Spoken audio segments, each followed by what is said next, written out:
estás? Muy buenas tardes. Soy Carlota Tello y estás en tu programa Más de Uno, tu programa de sexualidad de Radio Mujer. Hoy vamos a tener un tema muy educativo, sobre todo para saber qué es la sexualidad. Cuando hablamos de el programa de sexualidad de Radio Mujer, mucha gente se imagina quién sabe cuánta cosa, ¿no? Porque, bueno, pues cuando tantos años la sexualidad ha estado en un cajón, sin poder saber exactamente qué es, no le puedo preguntar a nadie, no sé cómo me van a ver si hablo de sexualidad, pues de repente surgen muchos mitos y muchas falacias. Entonces va a ser un programa muy educativo, pero muy lindo. Te recuerdo los teléfonos en cabina 31 22 11 90 y 36 47 18 83 o mándanos un WhatsApp al 33 10 19 07 12. Ya estamos a 27 de marzo de 2017, como quien dice, ya es la última semana de marzo. Hay que aprovecharla muy, muy bien antes de que empiece un nuevo mes, que sería el mes cuarto ya del año. ¿Cómo te ha ido en estos meses? ¿Ya estás asentado, asentada en que estamos en 2017 o todavía de repente puedes anotar algo, alguna fecha con 2016? Porque luego nos cuesta un poco de trabajo, pero yo creo que a estas alturas del partido pues ya está. Soy Carlota Tello y tengo el gusto enorme de tener a una compañera, amiga, una psicóloga muy entusiasta, muy preparada, sobre todo en terapia de pareja y en sexualidad humana también. Es Patti Pérez. ¿Cómo estás, Patti? Hola, Carlota, buenas tardes. Buenas tardes. Un gusto, un placer estar aquí. Muchas gracias. Muchas gracias a ti por haber aceptado la invitación, Patti. Pues, ¿cómo ves que vamos a hablar de toda esta potencialidad que es la sexualidad? Yo muchas veces digo la sexualidad es vida. Así la es. Sexualidad es esperanza, es estar bien, es autoconocimiento. Todo eso, pero vamos dándole los nombres precisos, ¿no? Que nos han enseñado nuestros maestros. Claro. ¿Verdad? Como sí. Dice David. Así es, nuestro querido maestro David. Nuestro querido maestro. Ajá. Bien. Bueno, si hablamos de sexualidad y decimos que es el conjunto de características físicas y psicológicas de cada sexo, ¿no? Uh-huh. Sin embargo, pues tenemos que decir que la sexualidad es inherente al ser humano. ¿Y por qué decimos que es inherente? Uh-huh. Porque es parte de nosotros, de nuestra naturaleza. Es algo de lo que no podemos separar porque nos acompaña todo el tiempo, ¿no? Uh-huh. En nuestra manera de comportarnos, nuestra manera de vestir, nuestra manera de pensar, nuestra manera de relacionarnos, de comunicarnos, de vincularnos con las personas, de transmitir nuestros afectos. Claro. Entonces es algo con lo que todo el tiempo va con nosotros, ¿no? Uh-huh. Y pues es muy interesante hablar de sexualidad. Ahora es importante conocer que tiene elementos, uh-huh. que tiene varios elementos y uno de ellos sería la parte de definir el sexo primero. Okay. ¿A qué nos referimos con el sexo? Pues sería como las características físicas, uh-huh. desde la parte genética, desde la parte biológica, en donde nos definen si somos hombres o somos mujeres. Claro. Entonces, ese es como que lo primero, ¿no? La parte uh-huh. biológica.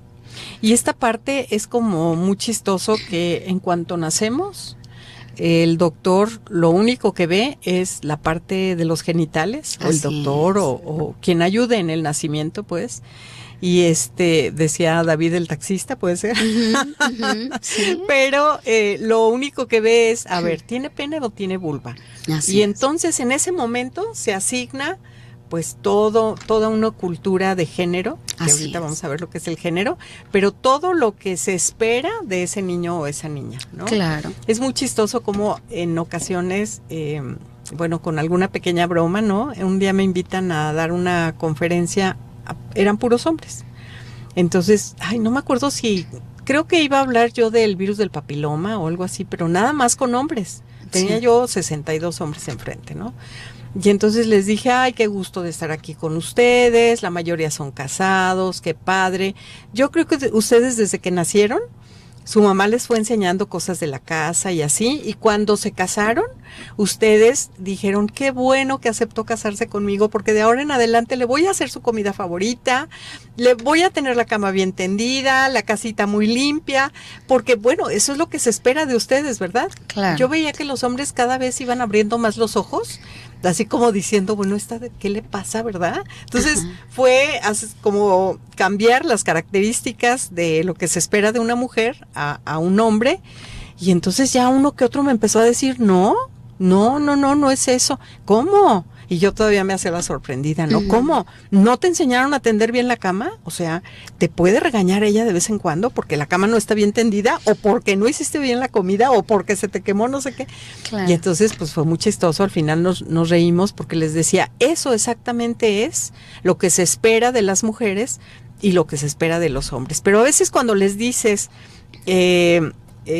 las partes como van, o sea, las mujeres tienen que hacer esto y esto y los hombres tienen que hacer esto, no les causa o sea, ni te ponen atención, porque es algo muy sabido, pero cuando se las volteas, entonces dicen, sí, caray, sí, ajá. Entonces, los hombres son proveedores, las mujeres cuidadoras de la casa, y bueno, estas cuestiones distintas a partir de la diferencia de sexo, exactamente de la diferencia de sexo, pues han hecho mucho daño a la humanidad entera, ¿no, Pati? Así es, sí. Porque hombres y mujeres, de acuerdo a sus órganos sexuales, pues es distinto a cómo nos vemos allá afuera, ¿no? Claro, sobre todo porque una parte es la parte biológica, otra es la parte psicológica y otra es la parte social. Esta parte que tú mencionas es la parte social. Así es. Que hay que definir. Nos vamos a un mensajito y enseguida regresamos, no le cambies.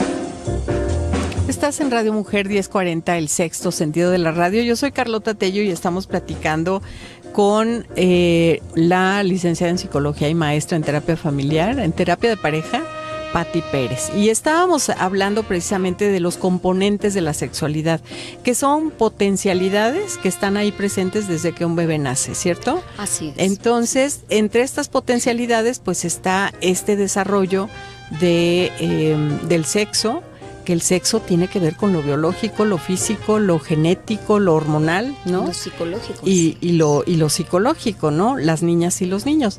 Y es muy interesante, Pati, que no es solamente los genitales, sino también los cromosomas y luego los genes, Así ¿no? es. Sí, por supuesto. Claro. Sí, tú mencionabas hace un momento la parte social, que cómo nos han llevado a los problemas de género. Y bueno, esto en la sexualidad tiene mucha importancia en nuestras familias. Claro. Porque esta sexualidad, lo decíamos al inicio, ¿no? Que va con nosotros, y esta sexualidad la vamos construyendo y formando en nuestros hijos a través de nuestros roles que mostramos. La mamá modela a la niña cómo es ser una mujer, cómo funciona una mujer en el mundo. Claro. El varón al hijo le dice de esta manera implícita cómo funciona un hombre en el mundo, ¿no?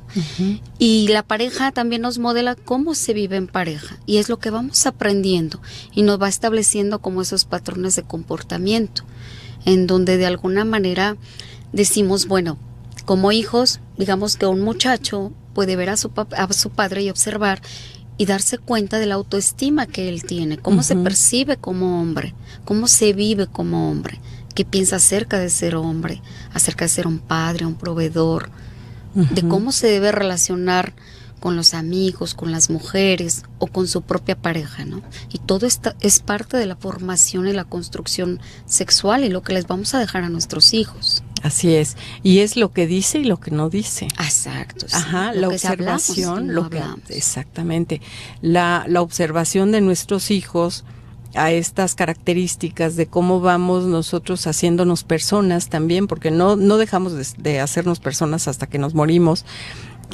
Pues ellos van observando, ¿no, Pati? Y entonces todo lo que decimos y lo que no decimos les impacta de alguna manera, y entonces van aprendiendo perdón, a ser hombres o a ser mujeres o a ser parejas de acuerdo a lo que vivieron. Yo creo que en algunas ocasiones he dicho, se aprende a amar de acuerdo a cómo te amaron, a cómo creciste dentro de una familia, ¿no? Sí. Y si la familia está totalmente desintegrada, si no tiene pies ni cabeza, todos los estilos de familia pues impactan directamente en estas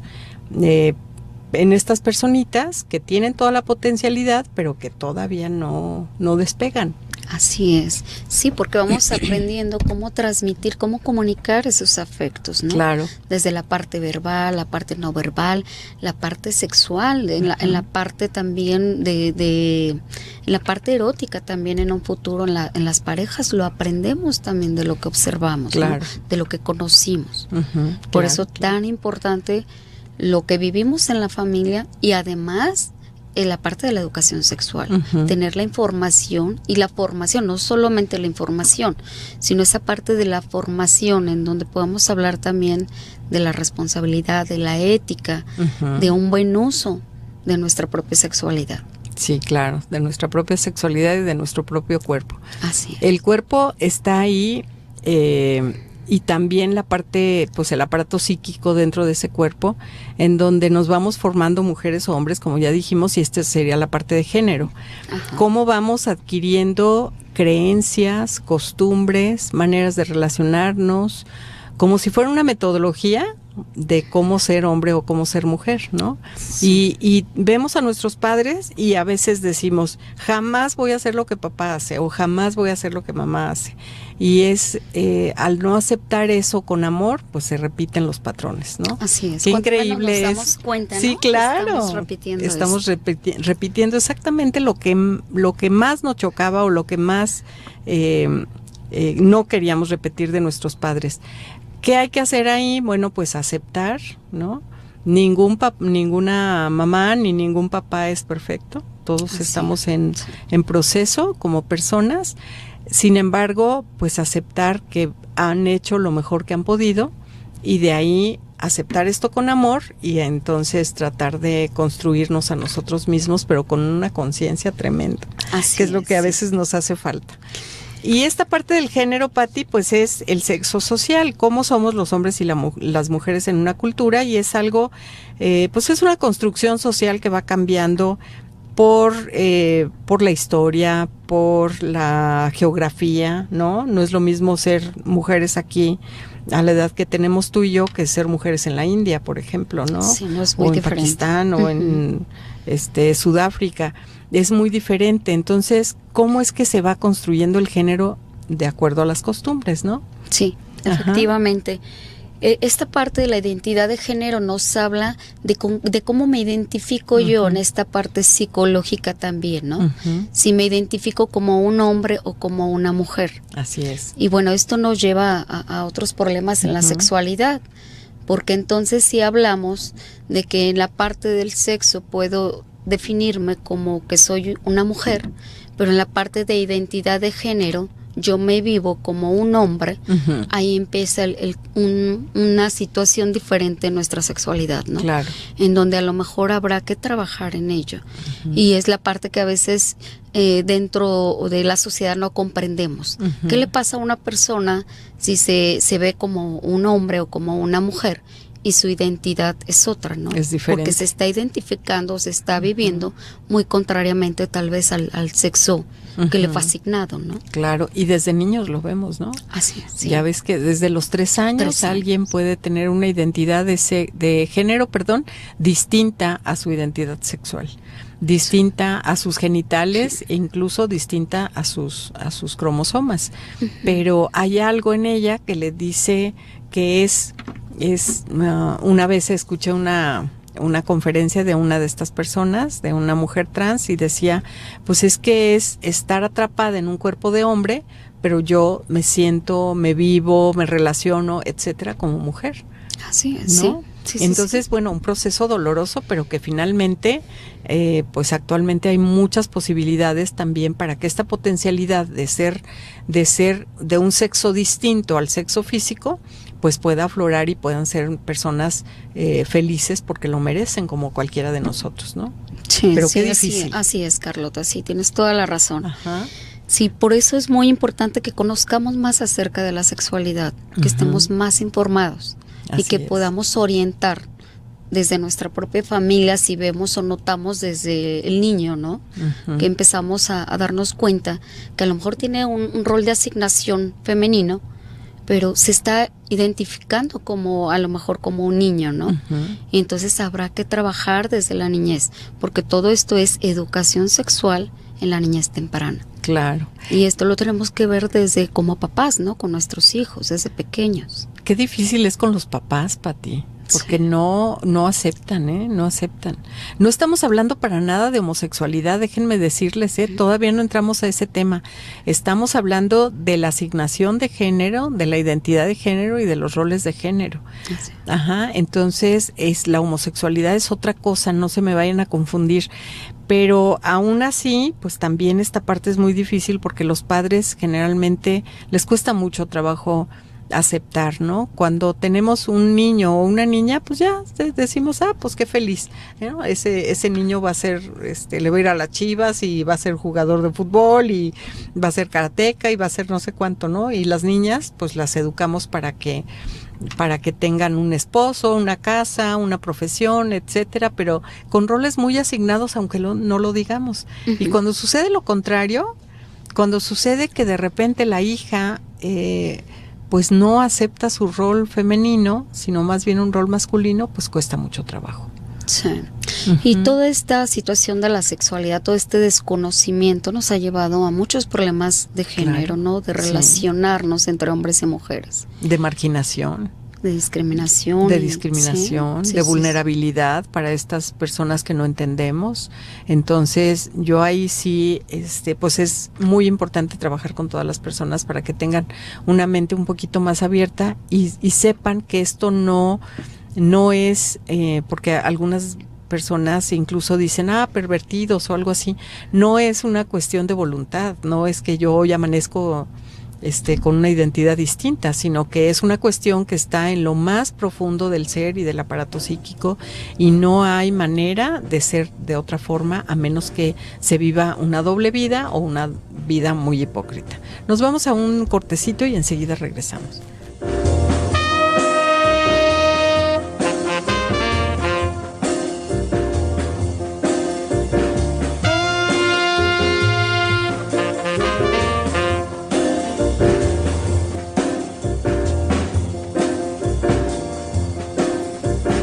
Regresamos contigo, estamos en tu programa Más de Uno, hablando sobre todas las potencialidades de la sexualidad.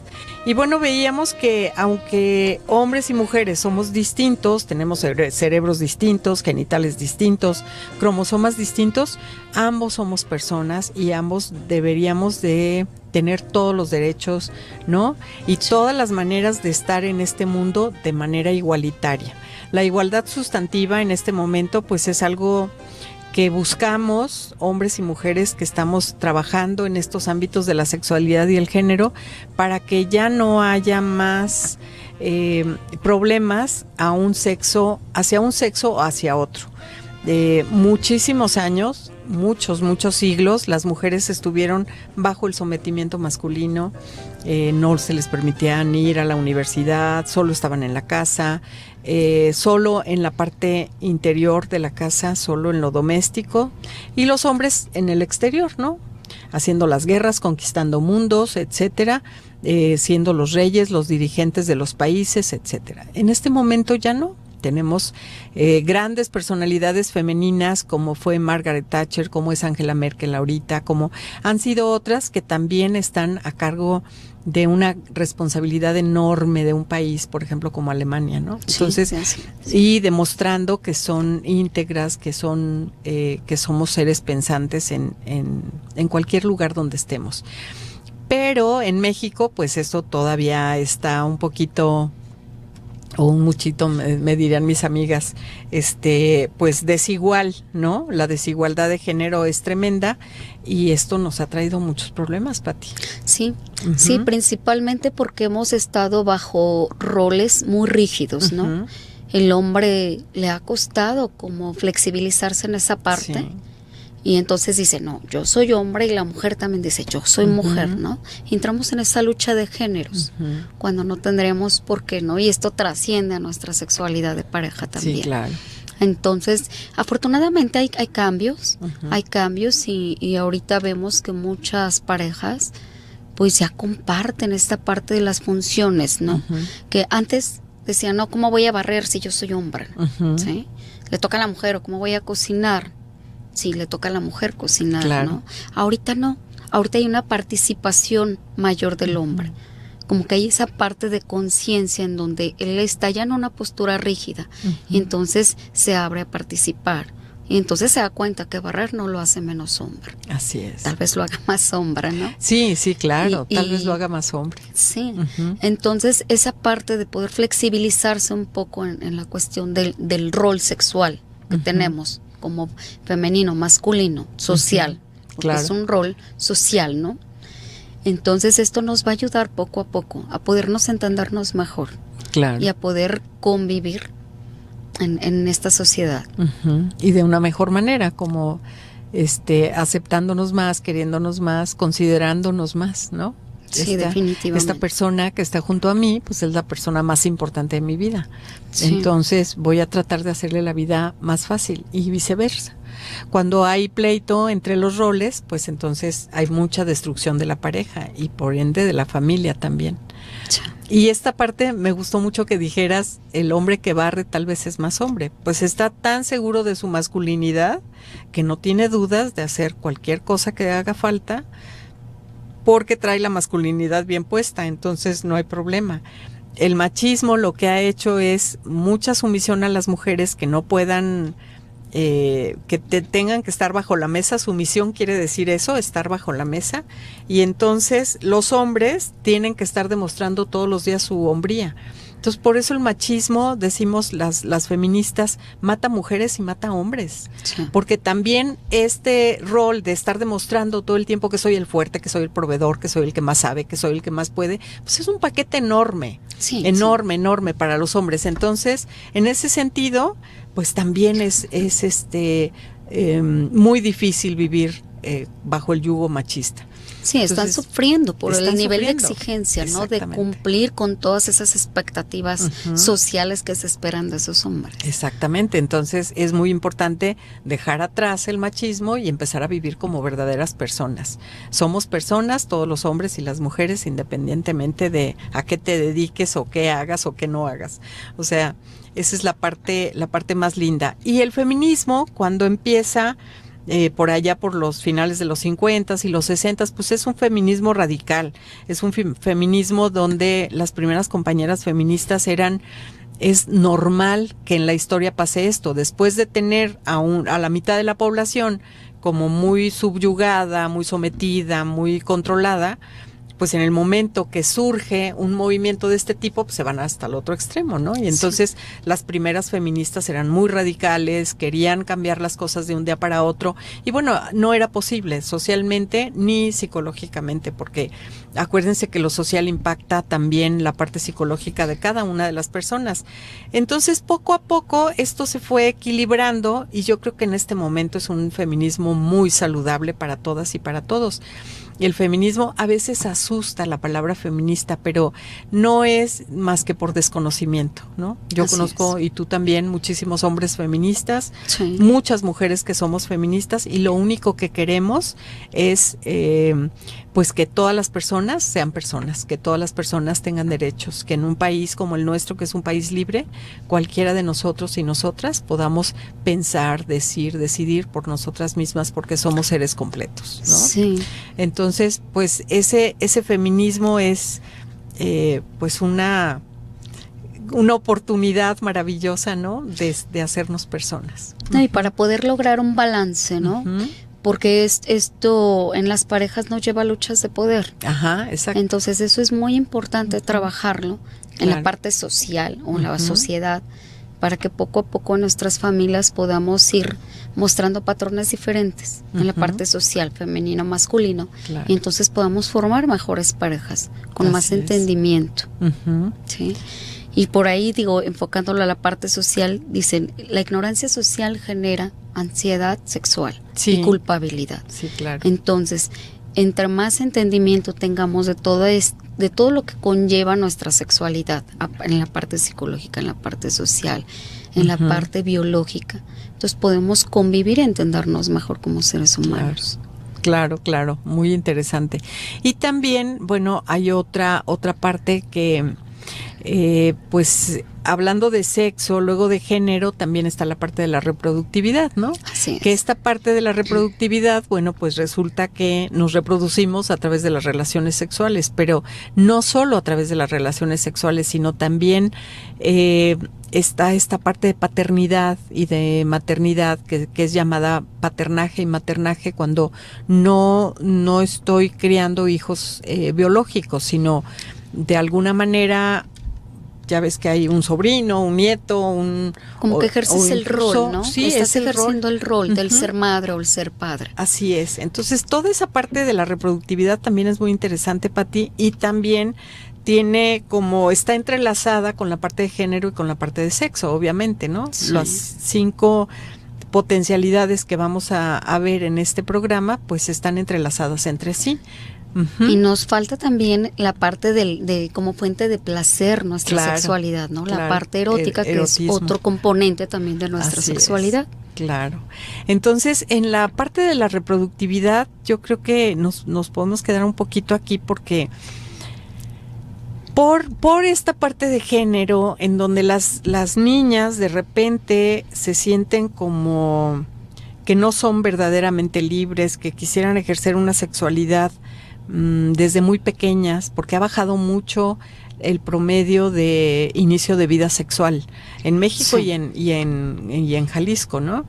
Está pues en 14 años, cuando yo veo las niñas y los niños a los 14 años y digo, qué necesidad, como dice el querido Juan Gabriel, ¿verdad? Qué necesidad. Y que están entre niños y adolescentes. Están entre niños y adolescentes, sí. La adolescencia, como dice la OMS, es de los 10 a los 19 años, pero a los 14 años tendrían que estar haciendo muchas otras cosas, no teniendo hijitos, ¿no? ¿Sabes que somos el segundo estado de la República con más embarazos adolescentes? Sí. Primero es el Estado de México y después nosotros. Y hemos ido subiendo poco a poco, porque hace 3 años, en 2015, hace 2 años, éramos el tercer lugar. Primero estaba el Estado de México, luego Veracruz y luego Jalisco. En este momento, primero el Estado de México, luego Jalisco. Se me hace impresionante porque hay estados, no porque quisiera yo cambiarles el título, pero hay estados con rezagos educativos tremendos, sobre todo en el sureste, en donde yo hubiera pensado que el embarazo adolescente pudiera ser más frecuente allá, y es en Jalisco precisamente, que Jalisco pues es tiene un potencial económico, cultural, educativo, etcétera, muy grande, y sin embargo aquí es. Nos vamos a un mensajito y enseguida regresamos.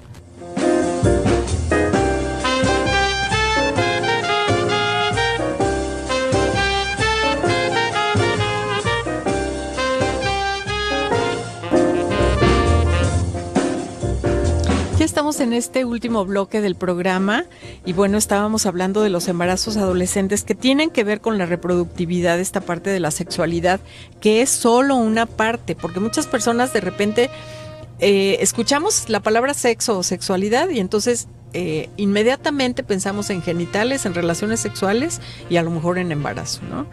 Y pues esta problemática social tan fuerte que está en México ahorita, porque México es el primer país en el mundo con más embarazos adolescentes. Jalisco es el segundo estado de la República con más embarazos adolescentes y sigue creciendo. ¿Qué tendríamos que hacer? Trabajar mucho en educación sexual, ¿no, Pati? Sí, bastante. Poder hablar de una manera natural, ver la sexualidad, como decíamos, si es parte de nosotros, poderlo hablar, poderlo expresar, poder educar, pero desde nuestros comportamientos, desde una información clara. Claro. Sí, y no estigmatizar, y no decir, no debemos de hablar de sexo porque es un tabú. No, al contrario, porque los adolescentes lo que necesitan es más información. Así es. Porque muchas veces lo que quieren es saber, conocer, tienen curiosidad. y eso a veces los lleva a experimentar, pero sin información. Y entonces es como dice el dicho, ¿no? Van a la guerra sin armas. Sin armas. Entonces, al contrario, por ahí dicen que los adolescentes, cuando más información tienen, se atreven menos a experimentar la sexualidad, porque están tomando esa conciencia sobre la responsabilidad que implica ejercer la sexualidad, el embarazo, enfermedades de transmisión sexual. Entonces, lo que necesitamos es informar, hablar de sexualidad. Pero la primera parte donde tenemos que trabajar acerca de la sexualidad es en nuestras familias. Así es. Que se pueda poner el tema en la mesa y que se pueda hablar, ¿no? Sí. No de manera muy seria, sino puedes empezar platicando de, ay, ¿quién te gusta? Ay, ¿te gusta fulano? Ay, y de ahí en adelante puedes soltarte, o sea, no hay que llamar al niño y decirle, vamos a hablar seriamente tú y yo. Y sobre todo mostrar que la sexualidad no es solamente genitalizar, ¿no? Va más allá, que es aprender a mostrar nuestros afectos, aprender a relacionarnos, a vincularnos, a comunicarnos. No es la parte genital, y eso creo que nos falta mucho, como entender las personas que va mucho más allá. Claro. Entonces, si empezamos a formar niños con ese concepto en donde no es esto la sexualidad, no es genitalizar, entonces el niño lo va a poder aprender de manera distinta, lo va a poder vivir y lo va a aprender a ejercer de manera diferente. Así es. No solamente a través de relaciones sexuales. Así es.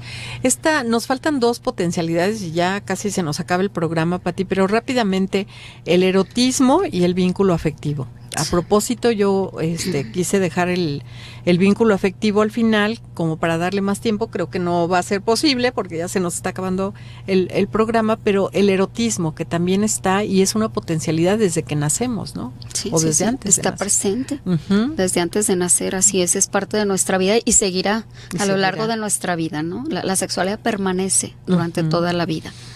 Entonces es algo que tenemos también que trabajar y cultivar y aprender a desarrollar, a mostrar, porque cuántas parejas no tienen limitado, no solo las parejas, ¿no? Cada persona en lo individual. Sí, claro. Como que no concibe esa parte de que yo puedo tener un autoerotismo o podemos vivir un erotismo en pareja. Claro.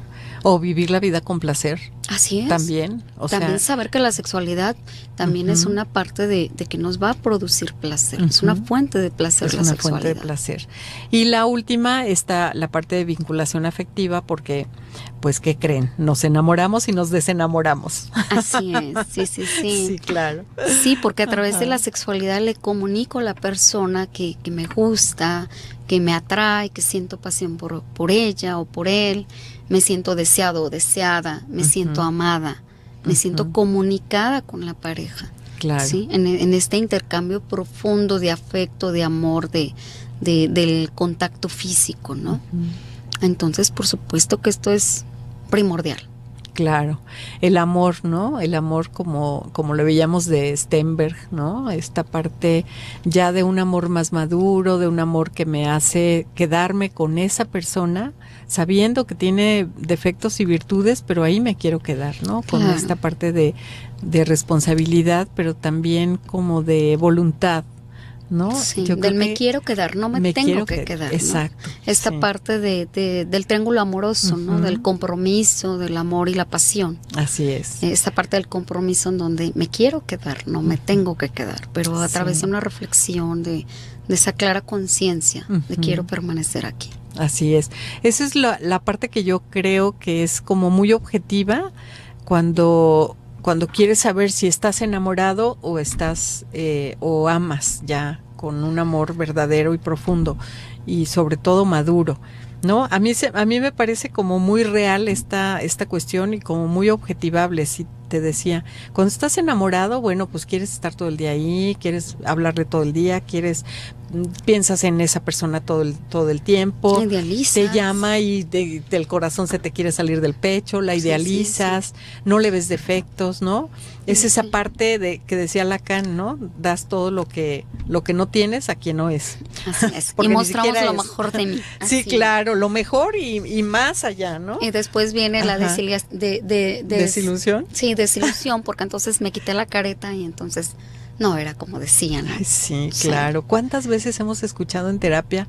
Muchas. Es que al principio era tan me lindo. trataba, me decía, sí, así Sí, es. y ellos también de ellas. Entonces, pero es un periodo natural en claro, una relación de pareja, ¿no? claro. Todos la vivimos. Todos y va a la pasar vivimos, claro. hasta que llega esta parte del amor maduro. Sería imposible vivir eternamente enamorados, eso no es posible. No. Y esta parte de amor maduro, pues es cuando ya la voluntad está presente y por medio del compromiso. Y el razonamiento. Y el razonamiento, ¿sí? Sí. Entonces dices, aquí me quiero quedar. Así Ajá. es, sí. Sí, entonces eso es muy lindo porque entonces ya puede haber toda esta potencialidad del amor que nos va a dar como un vínculo muy fuerte para todo lo que venga.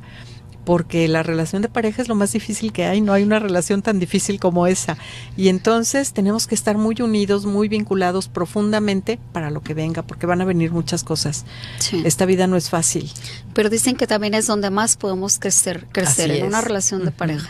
Claro. Porque también la pareja nos refleja muchas cosas y aprendemos. Y aprendemos. Entonces vale la pena. Es un trabajo que vale la pena. Y fíjate cómo todas las personas que nos estén escuchando, les invito muchas veces cuando el otro dice, ¿por qué te enojaste? Es que él está enojado, ¿no? Sí. En este sentido es tan obvio, ¿no? Entonces, pues pongámonos un poquito con los pies en la tierra y démonos cuenta. Hay que darnos cuenta de cómo estamos viviendo esa relación de pareja y cómo solos seríamos, no tendríamos tanta opción de desarrollo como en pareja, ¿no? Cuando vivimos en pareja, cualquiera de los dos miembros de la pareja es mejor persona estando en pareja que estando sin pareja. A eso me refiero. Y también, Pati, pareja es ir al parejo, ¿no? Sí. Ir caminando juntos, no uno atrás y otro adelante. No, de repente juntos. El mismo machismo nos ha hecho aquellos refranes terribles de detrás de cada gran hombre hay una gran mujer. ¿Qué es eso? ¿Cómo que detrás? Es a un lado. A un lado. Sí, de un gran hombre hay una gran mujer. Así es, sí. Sí, siempre no atrás. Juntos, no así atrás, tomando decisiones, haciendo las cosas que corresponden, cada quien desde su poder masculino y desde su poder femenino. Sí, como que aceptando nuestras diferencias, ¿no? Pero uniendo esas potencialidades. Sí. Y sin andar diciendo, ay, es que yo soy mamá y papá. No, tú no puedes ser papá. Jamás vamos a sustituir ni a uno ni a otro. Eres papá y eres mamá. Eres mamá. Aunque sea un papá viviendo con los hijos, es papá viviendo con los hijos. No puede ser papá y mamá. No. Y aunque sea una mamá soltera, divorciada, viuda o como sea, viviendo con los hijos, tiene que ser mamá y tiene que tener todo su poder desde lo femenino. Así es. ¿Cierto? Sí, cierto. Qué bonito, fíjate, qué bonito, porque creo que nuestras radioescuchas de cualquier edad, nuestras personas radioescuchas pueden aprender de esto y entonces empezar a soltar más, a hablar de sexualidad, porque cuando nos damos cuenta que es mucho más que relaciones sexuales, mucho más que tener un encuentro sexual, pues nos vamos soltando un poquito y vamos como aprendiendo a hablar un poquito más sobre sexualidad, ¿no? Sí. Y en ese sentido es muy bueno porque nuestros hijos e hijas adolescentes pues van a tener un respaldo grande en la familia porque pueden hablar ahí de eso y pueden preguntar sin que les vayan a decir no hables de esto, en esta casa no se habla, etcétera.